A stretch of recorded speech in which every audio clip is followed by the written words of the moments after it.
बिस्मिल्लाहिर्रहमानिर्रहीम। हेलो बच्चों, पिछले वीडियो में हमने स्केलर और वेक्टर्स को पढ़ा था। अब हम आते हैं रिप्रेजेंटेशन ऑफ वेक्टर्स की तरफ। तो वेक्टर जो है इसको हम दो तरीक़ों से रिप्रेजेंट करते हैं। एक तरीक़ा जो है ये सिंबॉलिक रिप्रेजेंटेशन है और दूसरा जो है ये ग्राफिकल रिप्रेजेंटेशन है।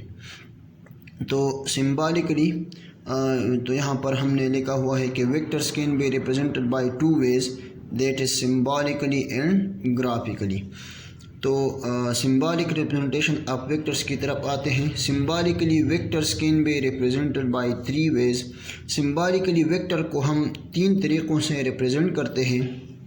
हम कोई अल्फ़ाबेट लिखते हैं, छोटा या बड़ा, मीन्स कैपिटल ए और स्मॉल ए, और उसके ऊपर एरो लगाते हैं, जैसा कि हमने यहाँ पर लिखा हुआ है कैपिटल ए, स्मॉल ए और उसके ऊपर एरो है। दूसरा तरीक़ा सिंबॉलिक रिप्रेजेंटेशन ऑफ वेक्टर्स का ये है कि हम कोई अल्फ़ाबेट कैपिटल और स्मॉल लिखते हैं और उसके नीचे जो है ये हम एरो लगाते हैं।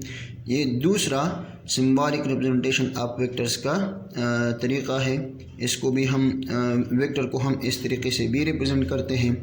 और तीसरा जो तरीक़ा है, हम कोई अल्फ़ाबेट लिखते हैं लेकिन उसको ज़रा मोटा लिखते हैं, जैसा कि हमने ये सी थोड़ा मोटा लिखा हुआ है। तो ये वेक्टर का तीसरा रिप्रेजेंटेशन का तरीक़ा है। तो हम कोई अल्फ़ाबेट लिखते हैं, छोटा या बड़ा, मीन्स कैपिटल और स्मॉल, उसके ऊपर एरो लगाते हैं। दूसरे तरीके में हम नीचे एरो लगाते हैं और तीसरे तरीके में हम अल्फ़ाबेट को थोड़ा मोटा लिखते हैं। तो ये सिंबॉलिक रिप्रेजेंटेशन ऑफ वेक्टर्स के तीन मुख्तलिफ़ किस्म के तरीक़े हैं।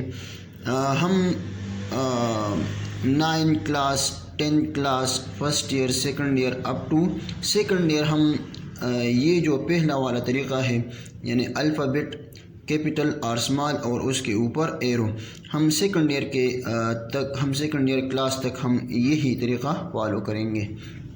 दूसरा जो वेक्टर के रिप्रेजेंटेशन का जो तरीक़ा है वो है graphical representation of vectors. Graphically हम वेक्टर को एक एरो से रिप्रेजेंट करते हैं, जहाँ जो ये हमने ड्रा किया हुआ है यहाँ पे, ये जो एरो है हम ग्राफिकली रिप्रेजेंटेशन ऑफ वेक्टर को हम इस एरो से रिप्रेजेंट करते हैं।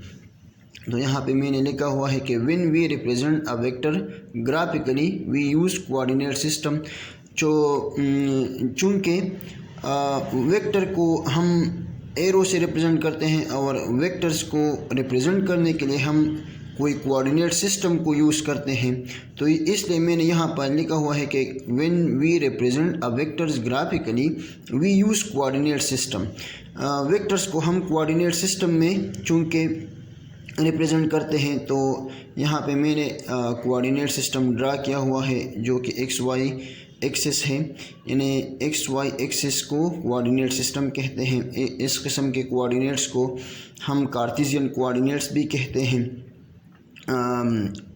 एक हमारे पास जो दूसरा जो कोऑर्डिनेट सिस्टम है वो मुश्तमिल होता है नॉर्थ ईस्ट वेस्ट साउथ पे।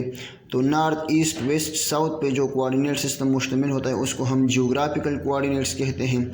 और ये जो कोऑर्डिनेट्स है जो एक्स और वाई एक्सिस पर मुश्तमिल है, इसको हम कार्टेशियन कोऑर्डिनेट्स कहते हैं।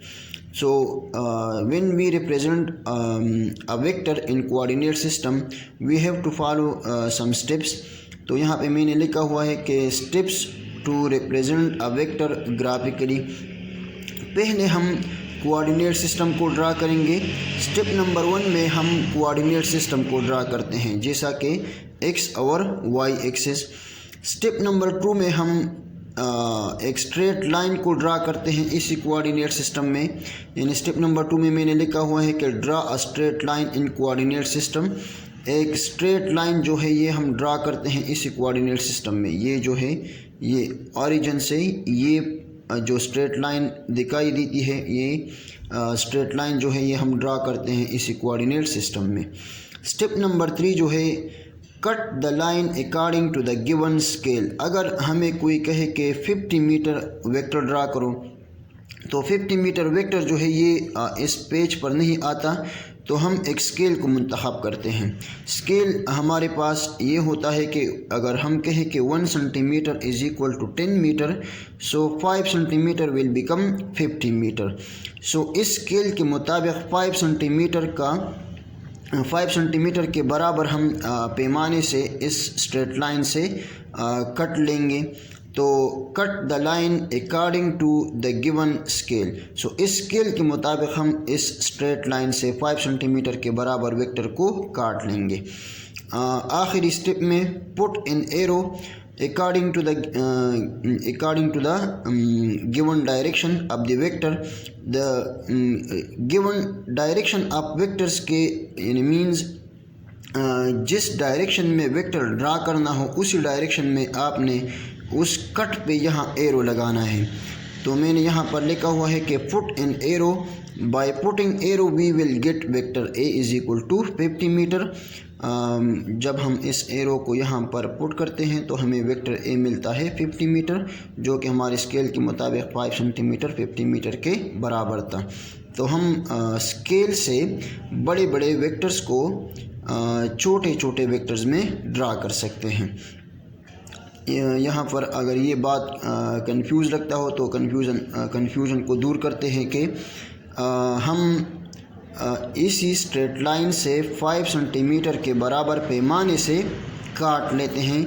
इस स्केल के मुताबिक 5 सेंटीमीटर के बराबर इस लाइन से हम 5 सेंटीमीटर के बराबर वेक्टर को काट लेते हैं और फिर हम एरो लगाते हैं गिवन डायरेक्शन में कि जिस डायरेक्शन में भी वेक्टर ड्रा करना हो तो उसी डायरेक्शन के मुताबिक हमें ये एरो जो है ये उसी लाइन पे ड्रा करना है।